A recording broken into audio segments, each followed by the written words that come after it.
Good evening. Welcome to Reflections on Hartland, first in a series of interviews from the towns of Hartland and, coming up, Granby. This is a continuation of a series that began in East Granby entitled Reflections on East Granby, aptly enough.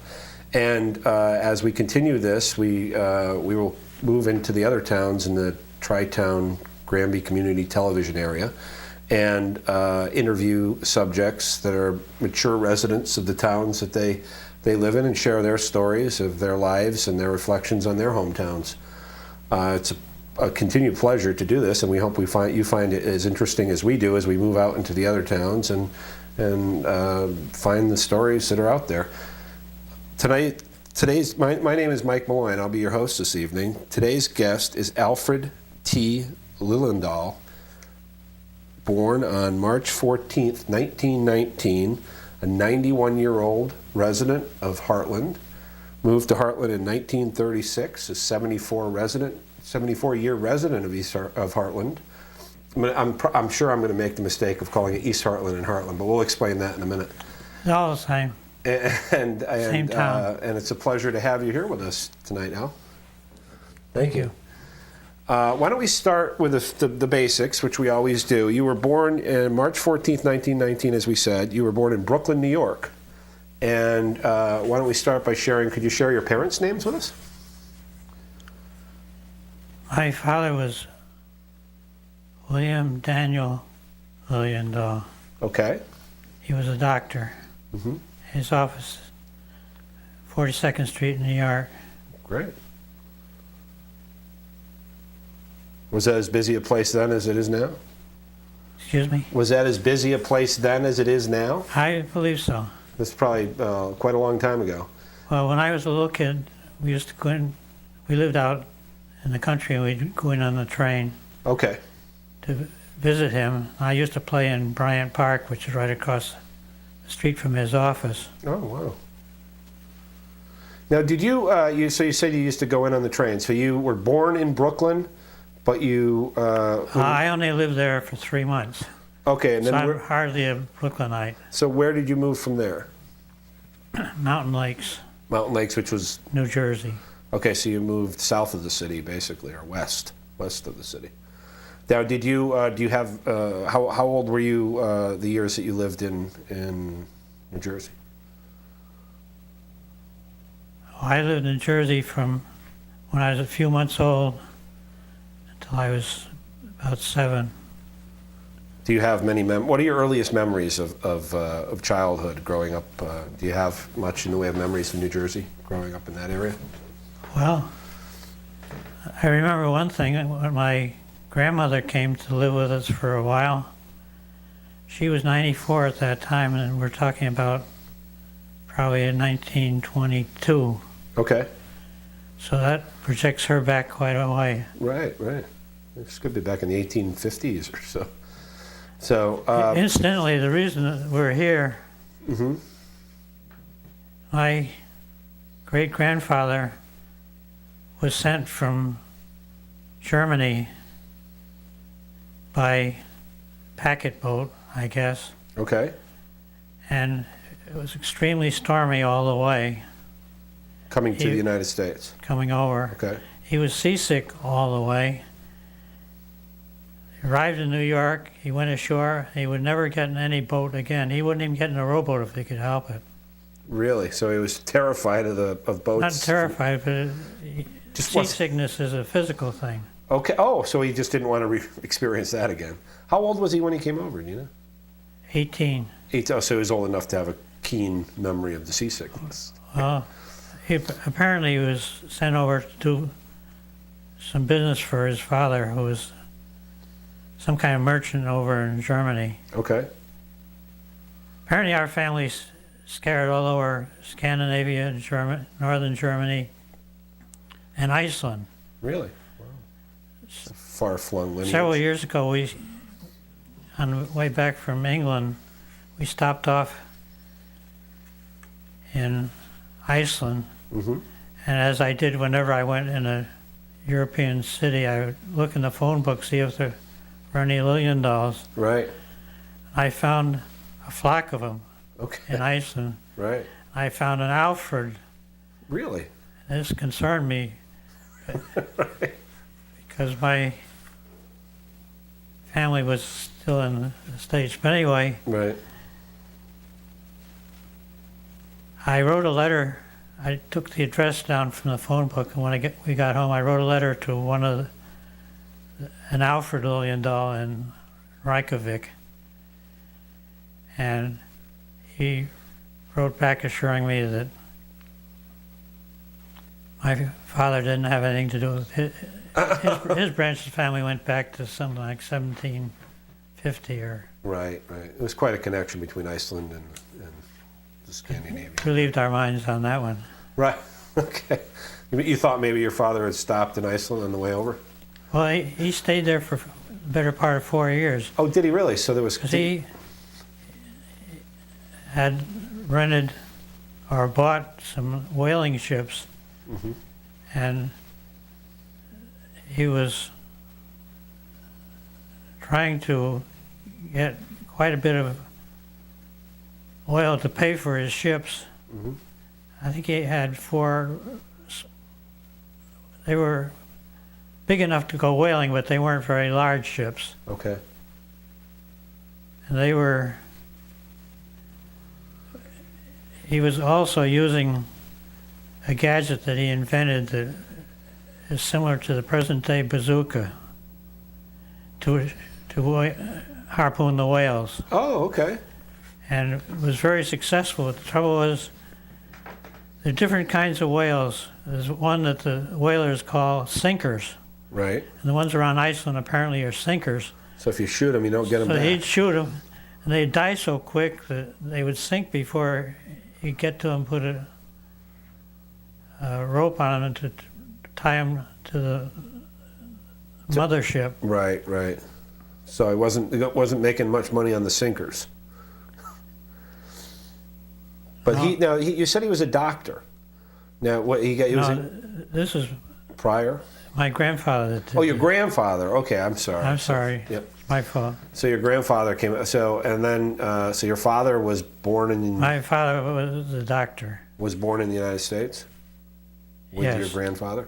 Yes, he was When born your in... grandfather was here. Yeah. Okay, so you're growing up in New Jersey, and how do you end up getting from New Jersey? Where do you go from there? I guess I should ask. Connecticut. Right to Connecticut. Where'd you move in Connecticut? I lived in Bridgeport. Okay, and your father was employed as a doctor there also. No, he was dead. That's why. Oh, he had passed I away. went to live with Okay. an uncle. Okay. So you went to live with an uncle, and then what are your memories of Bridgeport in that era? Well, I went practically all the way through elementary school there. Okay. That was a fairly big city then. Oh, yes. It had quite a manufacturing base at the time, and I remember the biggest snowstorm I've ever seen was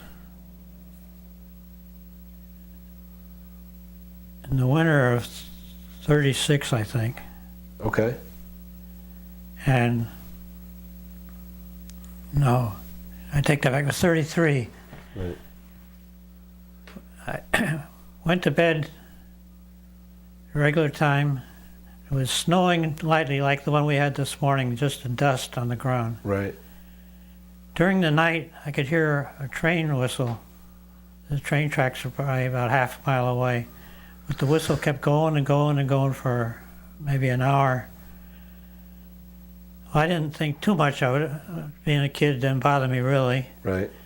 The next morning, I got up to go to school. I looked out the window, and I should have known better because it was dead silent outside. We'd had 28 inches of snow. Wow. Stopped the train in its tracks, huh? Stopped everything. Right. Right. The trains, the trolleys, the cars. Okay. Yeah, that'll be enough to put anything in its place. So you bet, yeah, when especially along the coast there, when they get a good storm, it piles up pretty quick. For 2 weeks after that, we had 0 every day. Really? Long Island Sound froze so far out that the wild ducks came in big flocks, of course. Right. They couldn't get to the water, or if they did, they'd find a little opening, and the whole flock would get in and go around the circle. Okay. And they actually kept it from freezing, but they still were starving. Right. The city of Bridgeport sent dump truckloads of stale bread and save- dumped it out on the ice around these holes. To save the The ducks ducks. would come up on the ice Really?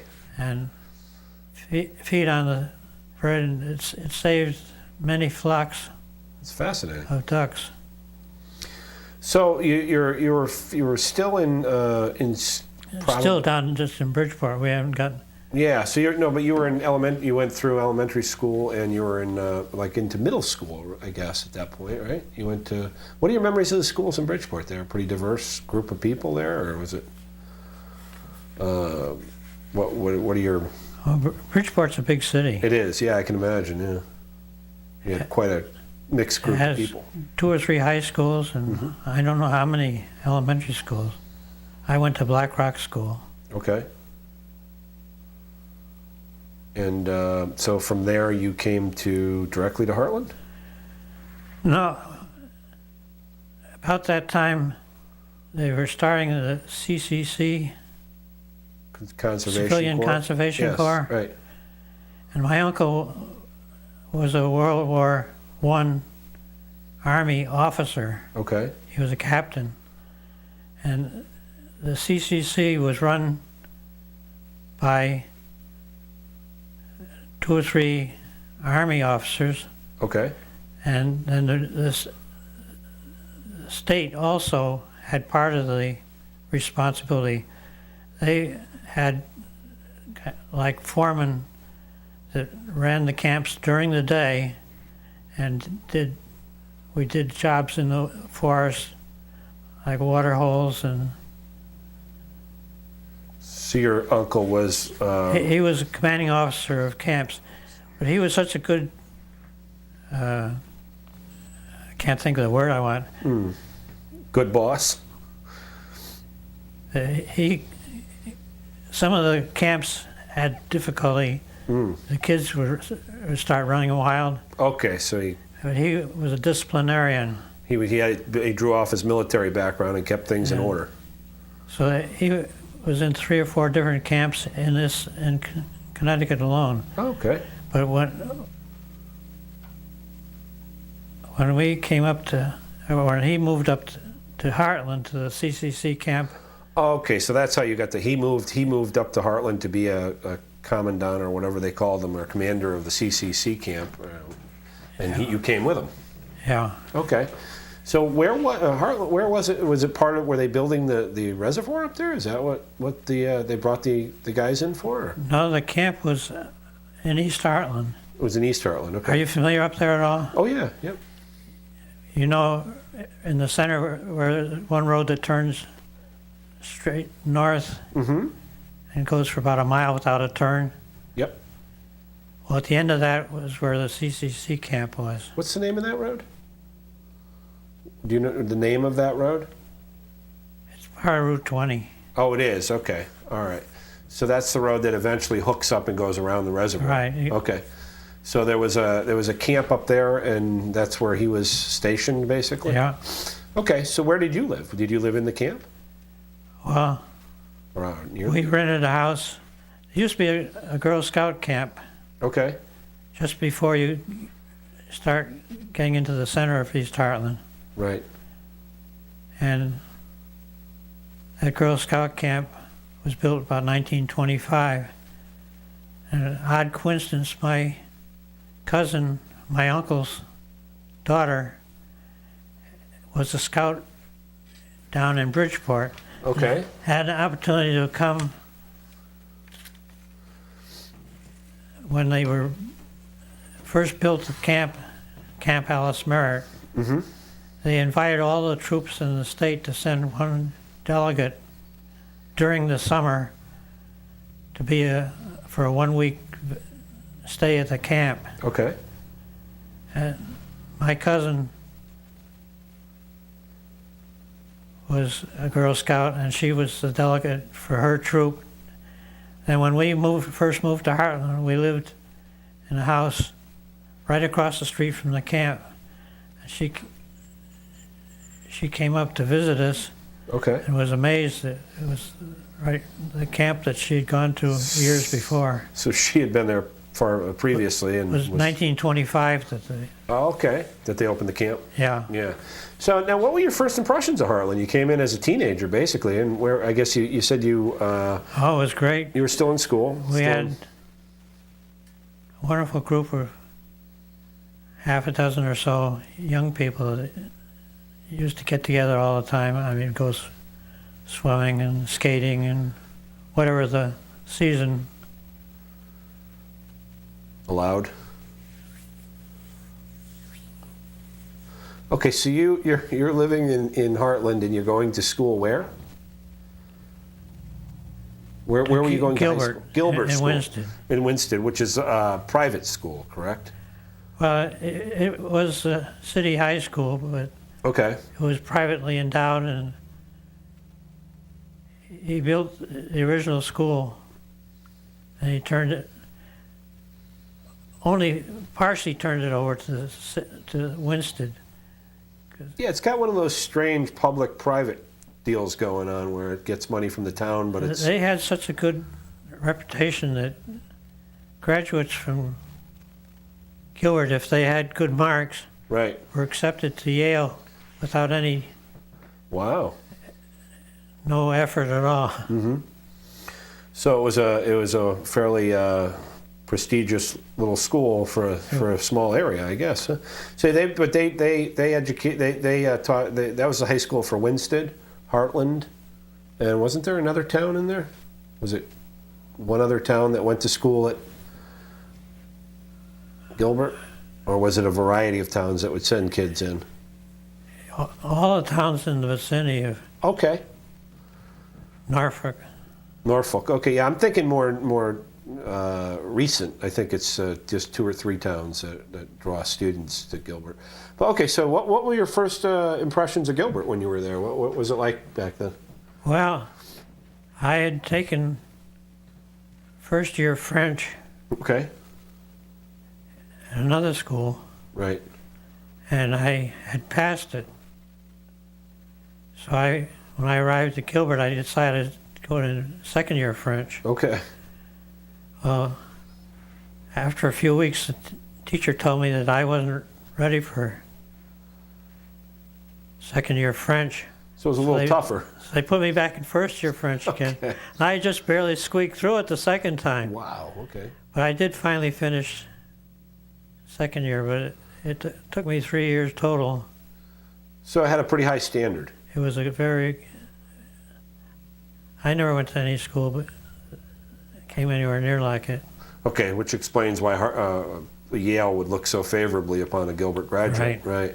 Okay, so you're going to school there, and any other memories from your high school years in Hartland or that era? Anything that jumps out at you? Wow. You mean at that time or Yeah, later? at that time from your high school years, and I guess focusing on your time in Hartland more so. Do you have any memories from that era that you'd like to share with us? Friends or events that happened? Or this was in the middle of the Great Depression. Yes. Yeah. Right, and the only thing that saved this country was World War II. Right. That was the economic engine that got everything going again, right? That's right. Yeah. Now, did you have not knowing different? I think young people tend not to compare. But what are your memories now, looking back of the lifestyle then and the difficulties that people experienced in that era? Well, actually, I don't remember any difficulties as such. Right. I guess it's all relative. If you're Living with my uncle, of course, that was a good job because he got officers paid to do that. Okay. So now, did you the men working in the camps? They were unemployed from all over the area, right? I mean, those were just generally... Most of them were teenagers. Oh, they were, okay. Or late teenagers. Okay. I think you had to be 18 in order to... So people that had graduated school and just couldn't Right. find jobs, so they made work for them. Right. And when World War II started, they all had jobs. We used to have... I had a lot of friends up there, and Okay. we used to find a way to... Would borrow one of the family's cars and go on long trips. One time we went to Florida, and over to Louisiana, up to Chicago and back. Wow. Another time we went up to Canada and Montreal. This is in the late 30s. Yeah. Yeah. Prior to the war breaking out. This wasn't the ordinary thing, I mean, especially for kids to be doing it. But No, that's quite a trip. Now, it probably took quite a while to get to Florida in those days. I mean, you had to go... Route 5 was... it didn't take us too long. We didn't have much time to do it in. Okay, so you got there quickly. Yeah. We went down through the mountains Yep. in Virginia and North Carolina. Okay. On what they call the Skyline Drive. Blue Ridge Parkway. Blue Ridge Parkway. Yeah, that's beautiful. Yeah. They had just built that when we went down. Probably hasn't In changed. fact, they were still working on it when Yeah, that was built by the CCC, right? That was parts of it were, yeah. Right, right. A lot of the national parks were improved dramatically with the employees of the Conservation Corps. You see a lot of those plaques in the national parks around, that the roads or whatever were cleared by the Conservation Corps. So, okay, so you graduate high school from Gilbert, and where do you go? What do you do from there? Well, at that time, Pratt & Whitney was beginning to gear up for, we weren't at war yet, Right. but I guess they were concerned that we were going to be involved somehow. Well, anyway, they had a real good apprenticeship course there, and the fellow that ran it for Pratt came up to the CCC camp. My uncle had him come up to talk to the CC boys, telling them that if they were interested in trying to get into the apprenticeship course, that he would arrange for them to finish their time at the camp quickly so they could go to Pratt. So he was trying to do some job placement, get them out into the workforce. And when he came up to interview the kids, he had dinner at the house with us, and it sounded kind of good to me, so I asked him if it was something I could get into. He said, sure, if your marks are sufficiently good. If you earn it. So I worked at Pratt for but I was an apprentice there. And the apprentice has to work 8,000 hours to become what they call a journeyman. Okay. And that represents quite a few years. Yeah, that's cool. Lot But of, being in the wartime, we were working 6-day weeks and 10-hour days. okay. So I finished my apprenticeship about a year and a half quicker than it normally would take. Right.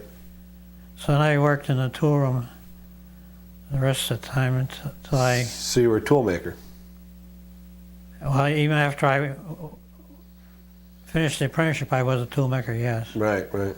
Which is a pretty involved job. It's a pretty skilled job. It's not, you don't just jump into something like that. Well, as apprentices, they had us work in just about every department in the place. Okay.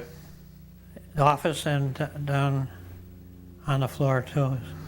Yeah, they used to do that more so. They wanted you to be proficient and understand the whole process. They don't really invest as much time in that as much anymore, I don't think. But the so you didn't serve in World War II because you were employed in a. No, I got the proverbial letter from Uncle Sam. Right. I was all ready to go. Yep.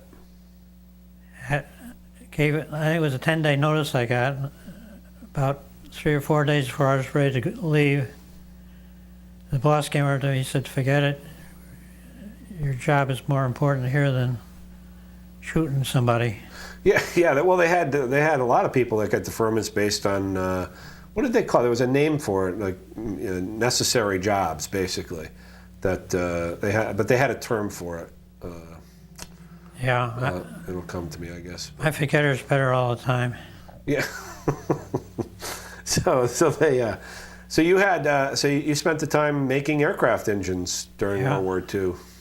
You spent started your. The last couple of years I worked there before I left, I was making what they call master pipes. Okay.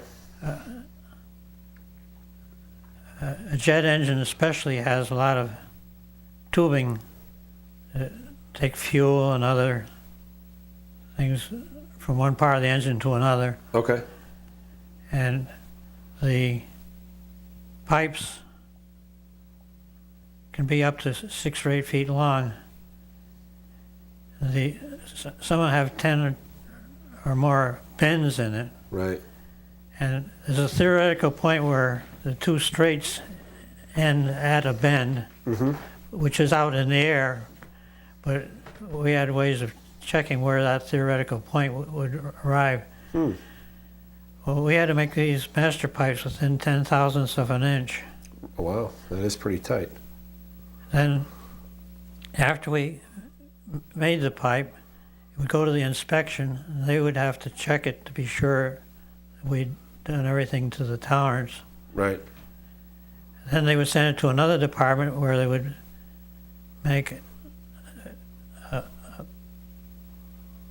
gauge that they could just put the pipes in, and if the pipes went into this gauge, Right. Then it passed. it would pass. Like a go no go gauge. I used to work in a machine shop for a while, so I have some aircraft Yeah. machines, so I have some understanding of what you're talking about. And the tolerances just keep getting tighter. Now they check everything with lasers. They don't. But anyway, so you're in Hartland. You're working. How did you commute from Hartland to Pratt every day? Well, if you had a defense job, you could get tickets for extra gas So you drove, to be enough gas to commute. because that was a decent commute then. I mean, there was no highway. Well, I was fortunate there were 3 or 4 of us that, Carpool. a couple of us were in the same departments. How long did it take to drive from Hartland? This is a strange question. How long did it take? Well, I'll tell you, there wasn't any traffic, Wasn't any? Oh, that's true. So you were just humming along the back roads. Right. Yeah. So. but we had to go, in those days, there wasn't no interstates. Right. We had to go in through Hartford. So you went down to 44 and then across? No, we used to go through Granby and Bloomfield. Okay, so down what was 189 and 187 We there? go So right, you come into the center of Granby and then go south right and then into across? we go right into the city. Yeah, because there was no bridge north of the city. You had to cross in Hartford. Right. Yeah. So, okay, so you're working at, you were in your late teens, early 20s, and you're plucking away at Pratt & Whitney, and how did you meet your wife? Well, she was one of the group here in East Hartland. Okay. Her folks had a summer home, which is still, that's where we're living now, actually. Mm-hmm. It wasn't very big at first, but when we took it over, we added on rooms and put in furnace and made it so. When you say a summer home, where was it? Was it just a summer home in the forest, or was it on a pond, or? Well, that's another thing. You go up there now, and it's all all woods. Right. When we moved, excuse me, when we moved up to our present home there, we could stand in the front yard and see the Travelers Tower. Wow. Most people And have we could no look off conception to the of that. north Yep. and see Springfield and Mount Tom. Really? Wow. So Hartland was just as cleared as every other town around here for farming. Well, it was beginning to forest up, but there were Okay. large areas of it that were still open. Wow. Most people have no conception of that, you know. That is, we've talked about that on previous programs, of how truly cleared the land was. Yeah. That the majority of Connecticut was deforested and farmland, and there were sweeping views that you don't really see unless you get into a high perch anymore. You know, certain points you still get an idea of what it looked like, but you could see. I've seen photos from those days where you could see long distances. But I'm still kind of blown away that you could see the Travelers Tower from Hartland. That's Have you ever been up Mountain Road? in Hartland? No, in Granby. Oh, in Granby, yes, yep, Well, you know where you can see off. yep.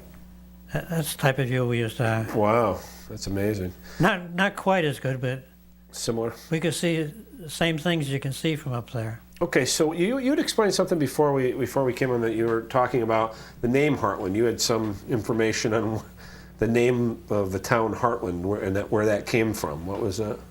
Well, they ran out of space in Hartford, Right. and they had these wealthy landowners that were entitled to more land, but there wasn't any land available in Hartford. Okay. So they had this piece of land up on the hills. It's about, I think, 5 by 7 miles, something like that.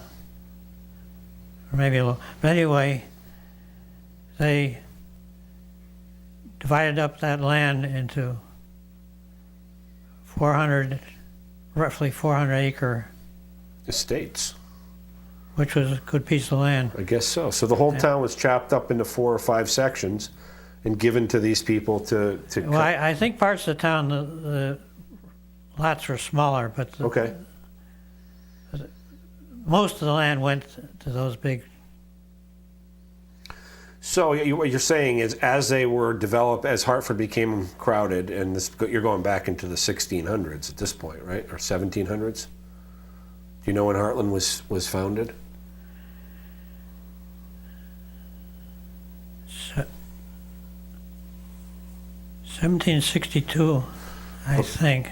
Okay, so We had a bicentennial back around 72. okay, so in a couple 200, coming up on 250 years. But so in the so the 1700s, they gave land grants basically to some people Yeah. in this undeveloped land, primarily. Apparently, that's the way a lot of the towns. I think Hartford itself was a grant from the king. Right, yeah, that would go back another 100 years, yeah. So it was a fairly short period of time in the history of the world, but it happened pretty quickly. So you have, so when you met your wife and you got married, and how old were you when you got married? Did you guys have how long did you date? Born 1919, we were married a week before Pearl Harbor. So 1940, December 1st, give or take. Because Pearl Harbor Day was last week, so Right. it's December 7th. So, okay, so you were employed at this point. You were working. Did you? Yes, I had been working for 2 or 3 years already. Okay, so you're working at Pratt. You get married, and you decided to stay in Hartland. Now let's just talk about that for one second. Is East Hartland and Hartland? That's a common confusion. Hartland is the town. East Hartland is the village, you might say. Okay. So it's an incorporated town as Hartland. Yes, So if anything legal is the town of Hartland. correct. So East Hartland is just the remainder of the town that wasn't submerged for the most part.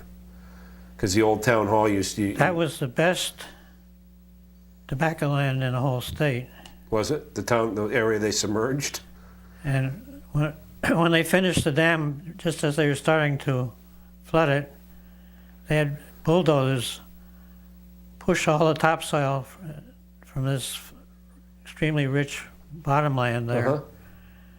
Made huge piles of it, probably 50 feet in diameter and 20 or 30 feet high. Mm. And this is all grade A topsoil. Mm-hmm.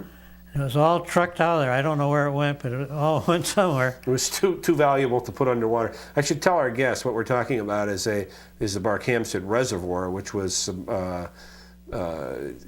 basically consumed the western part of Hartland, the town of Hartland. It's the main supplier of water for Hartford. It's the reservoir itself was created in what year was that actually flooded? The actual. It was in the early 30s, right? No. Mid 30s? Early 40s. Oh, it was that late? Yeah. When they actually finished it? Oh, okay. So you had, but that took parts of the town of Hartland. Was it Barkhamsted? Was part of Barkhamsted went underwater? Yes. Yeah, and it might have been. Wasn't there one more town? Is it? What's the other town that lost a little bit of their real estate to that? On the other side of the reservoir.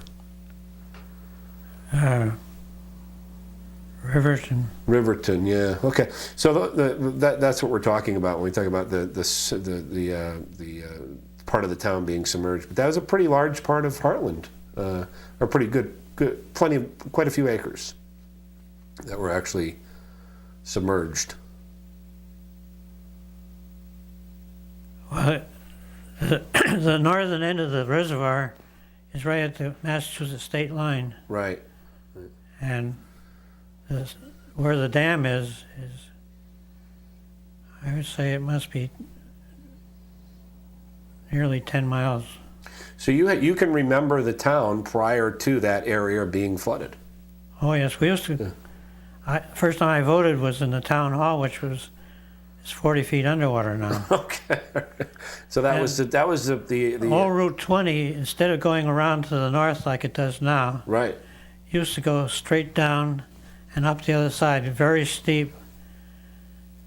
People, when they would get a new car, would go up there to test and see if the brakes worked. See how well it would do. That was a good car that could go up there. Oh, go up the hill, right. So you had so after they flooded, that was a traditional center of town that they put underwater, basically. Yeah. So okay, so what was the impact on the town that you remember? Was there where did those families go? Did they stay in town? Did they move? Surprising number of them managed to stay in town by either building or. Of course, there were houses already in town, so they were able to move into those too. So being that it wasn't such a huge town, they were able to disperse through the rest of the town for the most part. Because they were compensated in some way, right? I mean, back in 1800, the population of Hartland was much larger than it was at the time they were putting the dam in. Interesting, yeah. And from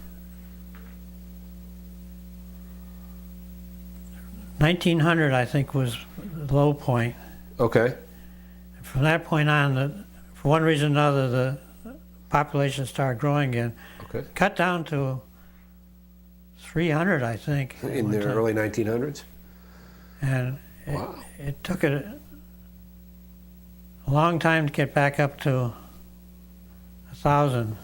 Really? Don't ask me what the population is now. I'm not sure what. I think it's up nearer 2,000 now. Right. So did you have children? Did you have any children with your wife?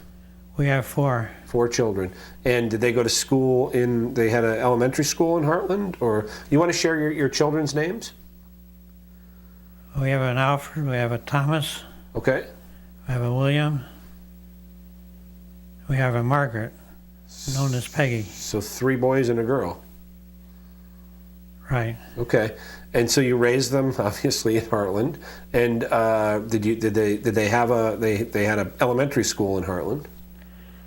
At the time we had our first, the elementary school was a one-room school. Okay. And that Then go ahead. the population of Hartland was rising very fast at that time. Mhm.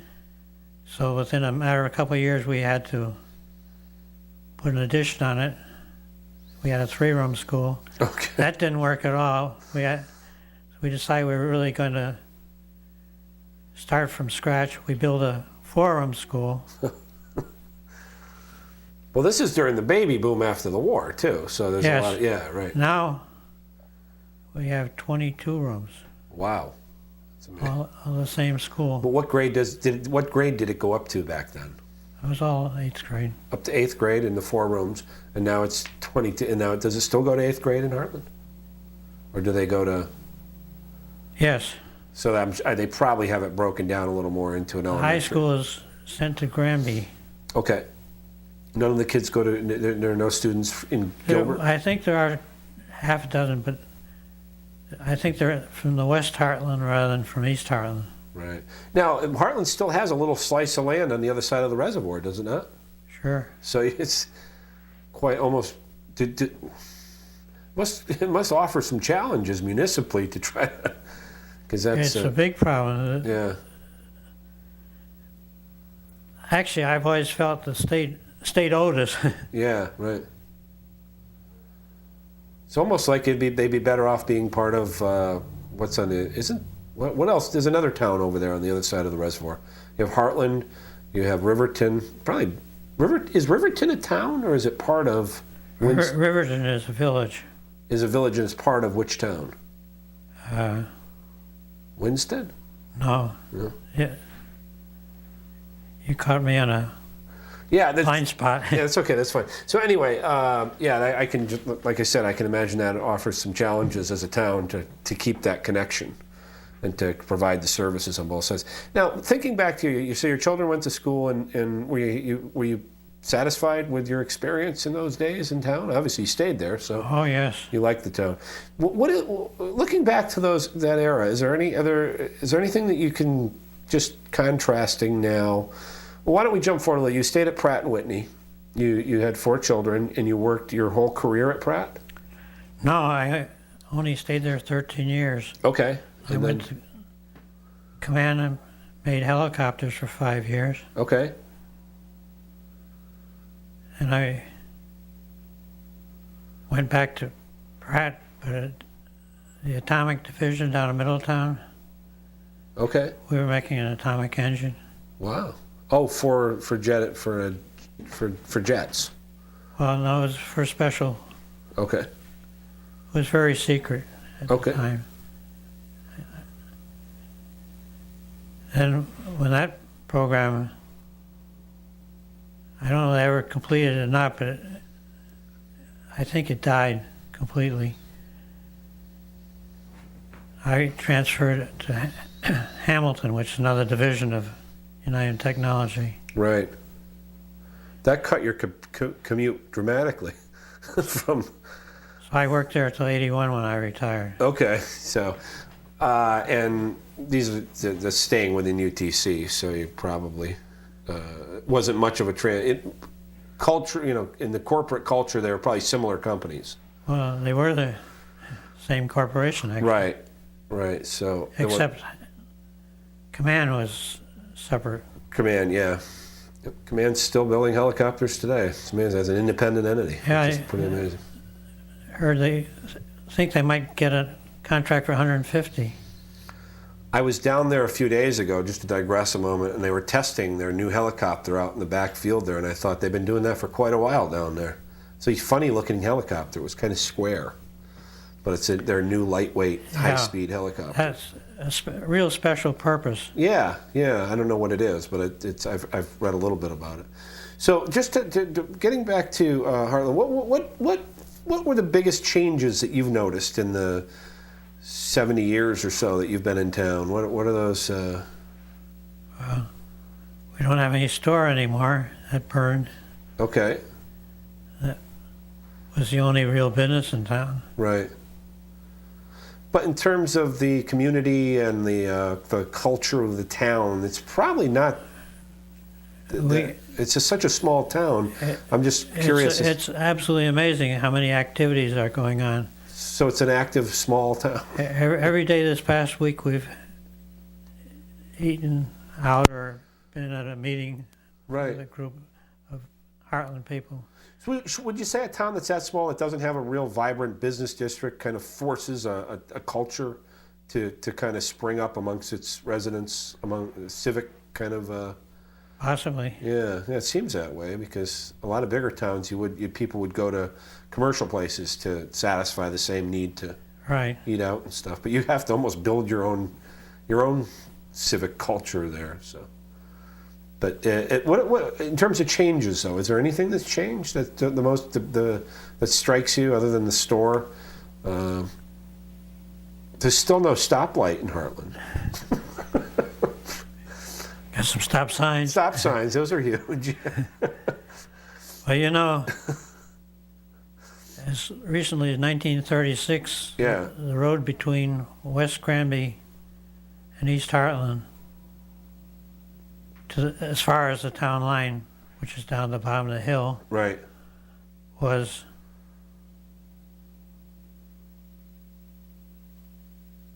I'm having a mental blank. No, that's fine. Yeah.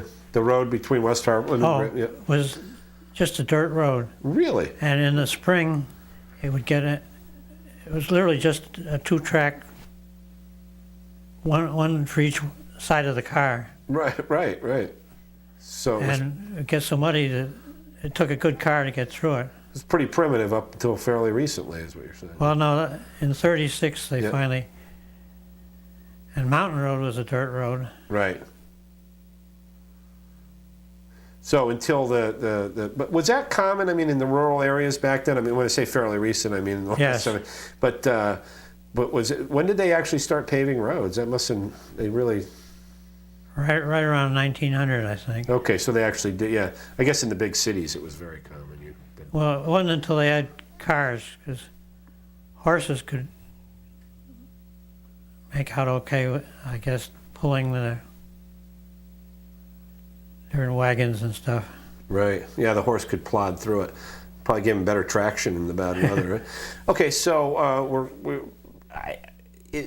we always try to ask a couple of quick questions of guests as we wrap it up here. One is, if you were to give advice to kids growing up today, is there anything that I mean, you must have grandkids, and or children of say a high school age today. What would the advice from your 91 years of wisdom be to in a soundbite? What would you say to a kid growing up today for advice?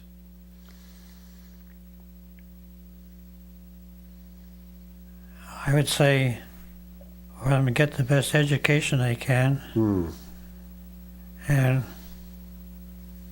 at least partially of a technical nature, because I think the more possibilities of jobs and advancement if you have good scientific background. That's very true. Or mechanical. Yeah. So I guess to acquire some technical training and as much education as you can surrounding that to make yourself a viable employee. I think the